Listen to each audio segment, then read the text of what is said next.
weekend? Yeah, it was a good result, especially the second half to fight back like we did. St Kilda, the great pressure side, and they brought it up to us in the first half, and our third quarter was great, so it was good to have a win. And now attention turns to the Dockers and a very, very tough task on Sunday. Yeah, they're a quality side, and they beat us convincingly early in the year, so we'll try and rebound and try and have a win. Do you expect that to be a bit of the focus of the week, looking at what happened last time to try and rectify it this time, and how much do you think your game's changed since then? I sure will have a look at it. It's a lot to learn from last time, and I think our game changed from that last time because they did whack us pretty easily over there. So personally, I was playing half back at that stage, and I'll play a bit more in the midfield now. But yeah, it'll be a great test, and they're a quality side. Nat Fyfe, how does that prospect sit with you? Yeah, well, he's obviously the informed bowler this year, and he's a great player.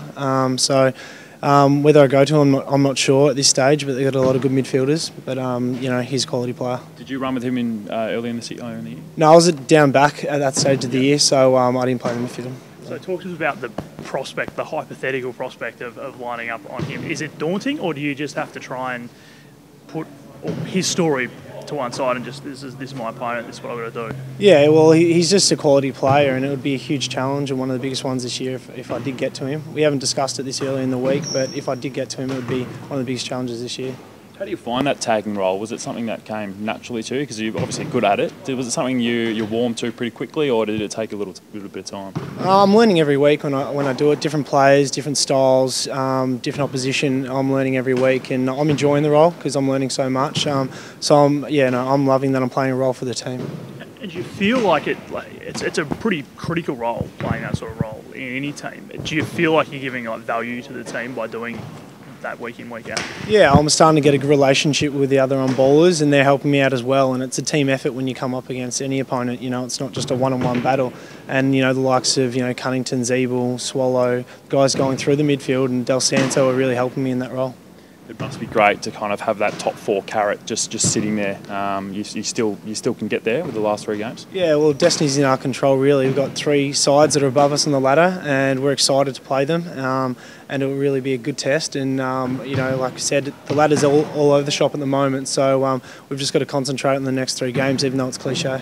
And Daniel Wells played a half in the reserves. I understand he's going to play VFL reserves this weekend, so hopefully he gets through and can come back to the last 2 games. Yeah, well, he got through, and it was great, and he was kicking this morning for a bit of touch, which was great, and it's good to see him around. And he's trained the last couple of weeks in main session, been flying as he usually does, so it's exciting to have him back. Just what could he bring? His pace, his skill on the outside, it would really add an X factor to your team. You can't replace a Daniel Wells, so the stuff he brings is second to none compared to anyone else. So if we could have him back quick, smart, it'd be brilliant. Playing the VFL reserves, that's a fair drop in standard from VFL, let alone VFL reserves. Yeah, well, he's training at the club, and he's flying around, and he's played enough footy to be able to slip in any time he feels ready. So I'm sure I haven't talked to him about it, and the coaches haven't mentioned anything. So I think that's between him and Brad when he comes back. But we'll have him any time back as a playing group. More broadly, what's the feeling around the club at the moment? Is it one of anticipation? Is it one of real belief that you can make a real difference this finals series? Honestly, I feel like we're just trying to improve every week. I don't think we've got through a week yet where Brad hasn't given us a bake at some point in the game. So we're striving as a team to try and get that 4-quarter effort, which we haven't got yet. So we're just trying to, I know it's cliche again, but it's game by game because we're trying to piece it together, get a 4-quarter effort. And that's, I guess, what you definitely need come finals as well, because there's nowhere to hide come September. Exactly, you can't have a lapse in a quarter and let a team jump you like St Kilda did on the weekend to us, because you can't peg that back against the big sides. So we're just looking for that consistency, and hopefully it comes.